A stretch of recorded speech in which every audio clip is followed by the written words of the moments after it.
धन्यवाद सभापति जी। मैं आज आपके माध्यम से भारत सरकार द्वारा 9 फरवरी 2024 को लिए गए ऐतिहासिक फैसले के संबंध में अपनी बात रखना चाहूँगा। ख़ास तौर से देश के प्रधानमंत्री आदरणीय नरेंद्र मोदी जी ने चौधरी चरण सिंह जी को भारत रत्न देने का फैसला लिया। जो उन्होंने पहल ली, ये एक बहुत बड़ा फैसला है। ये सर्वविदित है कि मैं प्रसन्न हूँगा। सभापति जी, मैं जानता हूँ व्यक्तिगत तौर से आप भी गदगद हैं, लेकिन ये भाव सिर्फ यहीं तक सीमित नहीं, इस सदन तक सीमित नहीं है। मैं बताना चाहता हूँ कि कल देश के हर कोने में आपके निर्णय की गूंज पहुँची है। गांव-गांव में दिवाली मनाई गई है। जब चौधरी चरण सिंह जी प्रधानमंत्री बने थे, गाँव के लोग गुड़ और मिठाई लेकर दिल्ली आए थे बांटने के लिए, अपनी खुशियों को बांटने के लिए और इजहार करने के लिए। उसी तरीके से कल भी कनॉट प्लेस में किसानों ने गुड़ बांटा है। ये दिखाता है, दर्शाता है कि ये फैसला सिर्फ चौधरी चरण सिंह जी के लिए परिवार तक सीमित नहीं है। देश का किसान का मेरा वर्ग, देश का वंचित समाज का व्यक्ति जो आज भी मुख्य धारा में नहीं है, उनको सशक्त करने वाला फैसला लिया। मैं अपील करता हूं, आप भी मिस्टर जयराम रमेश, आप यहाँ बैठे हो, लेकिन पहले भी आप के साथ आपने काम किया, उनका तो आदर कर लीजिए। चुनाव आते जाते रहते हैं। Sit down. Please sit down. Please sit down. Seat allot होगी तब जाएंगे। Honorable members, 1 second. Take your seat. Take your seat.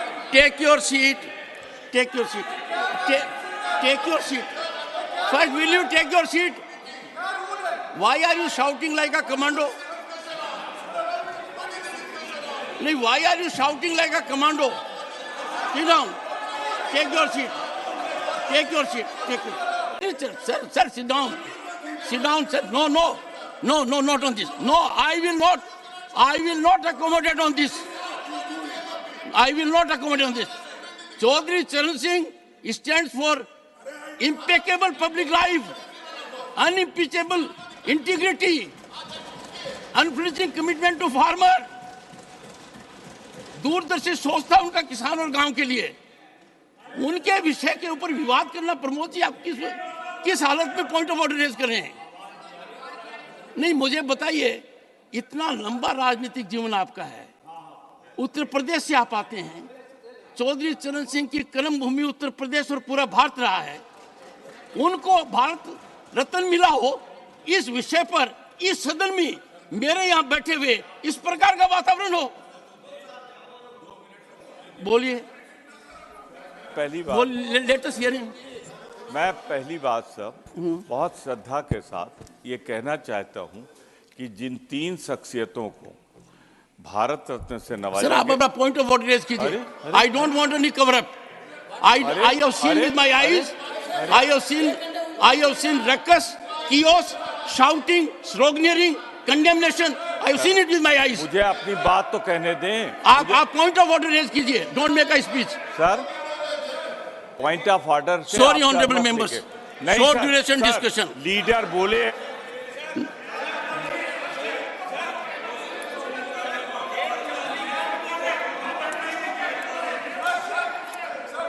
No, Jairam, I'm not going to. Nothing will go on record. Jairam Ramesh. No, nothing will go on record. Meaning thereby, I must read the letter, satisfy Jairam Ramesh that what I am doing is right. Where are you doing it? Sir, you learn things now. I don't have to. I read it because you virtually insulted Chaudhry Charan Singh. You insulted his legacy.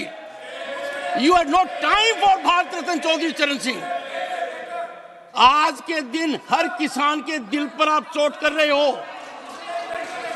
उसके दिल को दहका रहे हो। चौधरी चरण जैसे व्यक्तित्व के ऊपर इस प्रकार का वातावरण हाउस में करना, और head should go in shame. मैं खुद पीड़ित हूं, दुखी हूं। Nothing. I give floor to Jayant Chaudhary. Please conclude your observation. Yes please. Nothing. No no Pramod ji, please help मी।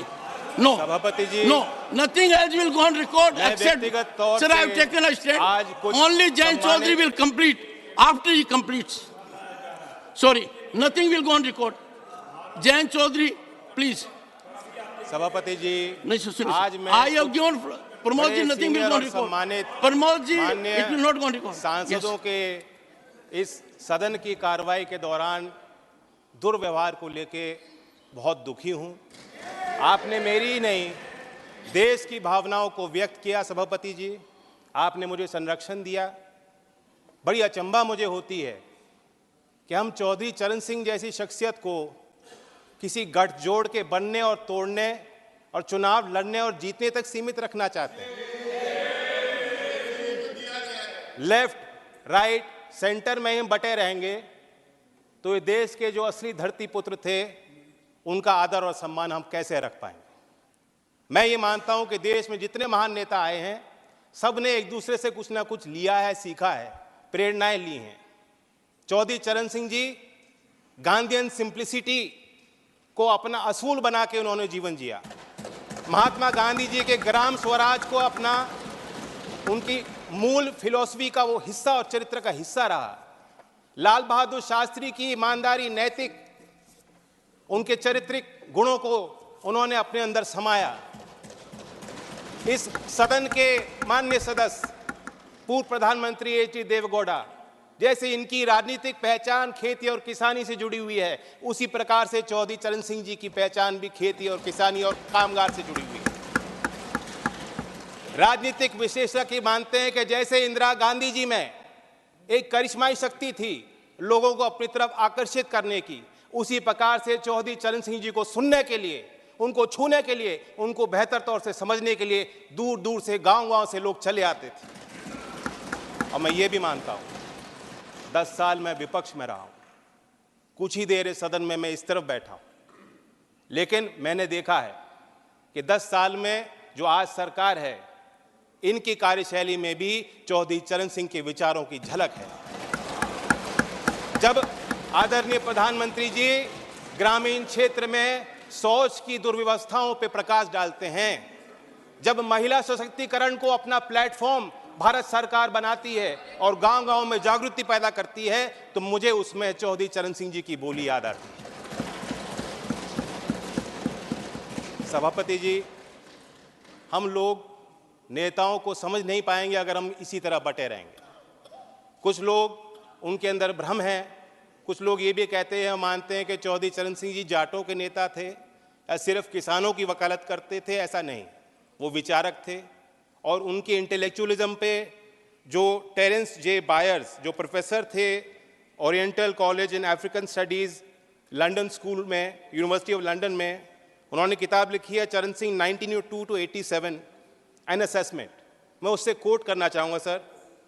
चरण Singh did have incisive intelligence and he undoubtedly applied it to a continuing study of agricultural problems in Uttar Pradesh. Judgment on whether he was an intellectual, of course, turns to one definition of intellectual. My judgment is that on the most rigorous definition, Charan Singh was clearly an intellectual, and not only that, the most unusual one. Sir, जो प्रधानमंत्री जी ने और भारत सरकार ने चौधरी साहब को भारत रत्न दिया है, मैं मानता हूं उससे 2 बड़े काम हो जाते हैं। एक कि चौधरी साहब की लेगेसी को हम दोबारा इंस्टीट्यूशनलाइज करते हैं। देश के सभी विश्वविद्यालयों में पढ़ रहे छात्र, उनके अंदर आपने एक नई जिज्ञासा पैदा की है। गाँव में पल रहे नौजवानों के अंदर एक नई जिज्ञासा और भावना आपने पैदा की है। देश के अर्थशास्त्री और मुख्यधारा में जो लोग नीति निर्धारक हैं, आपने दोबारा उनको कहा है कि चौधरी चरण सिंह को आप स्टडी कीजिए, अपने स्टडी में शामिल कीजिए, अपने अध्ययन और विचार अनुसंधान में शामिल कीजिए। दूसरा बड़ा काम जो भारत सरकार ने किया, भारत रत्न देकर हौसला बढ़ाया। मैं मानता हूं कि ये एक महज पुरस्कार नहीं है, सबसे बड़ा सम्मान है। और मैं जानता हूं कि आज की जो जीवन समस्या देश के सामने और चुनौतियां हैं, किसानों की समस्या हैं, भारत रत्न देकर उनका हल नहीं निकलता। लेकिन आने वाले सालों में झोपड़ में पैदा होने वाला व्यक्ति जब वो कहेगा अगर मुझ जैसा चौधरी चरण सिंह बन सकते हैं, भारत रत्न उनको मिल सकता है, तो मैं भी अपनी समस्याओं का समाधान खुद करने में सक्षम हूं। ये बहुत बड़ी जीत हासिल हुई है। मैं तो चाहता था कि क्योंकि चौधरी साहब मेरे अकेले नहीं हैं, एक पार्टी की नहीं है, मैं अपील करता हूं कि उनके लंबे राजनीतिक और सामाजिक जीवन में जो भी शक्तियां उनके साथ आईं, जो भी नेता आज इस सदन में मौजूद हैं, उनके इस लेगेसी का हिस्सा वो भी हैं, जिम्मेदारी उनकी भी है। कोई वसीयत में कोई संपत्ति वो छोड़ के नहीं गए थे। आदमी तब तक जिंदा रहता है जब तक उनके विचार लोगों के बीच जिंदा रहते हैं। मैं उम्मीद करता हूं कि सभी दल के सम्मानित सदस्य गांव-गांव तक चौधरी चरण सिंह जी के विचारों को ले जाएंगे। और मैं फिर अपने तरफ से ऋणी हूं, कहना चाहता हूं, एक जमीनी सरकार जो जमीन की आवाज को समझती है और बुलंद करना चाहती है, ऐसी ही सरकार धरती पुत्र चौधरी चरण सिंह जी को भारत रत्न दे सकती है। धन्यवाद। Short duration discussion. Notices have been received from the following members to raise a discussion on the white paper on Indian economy led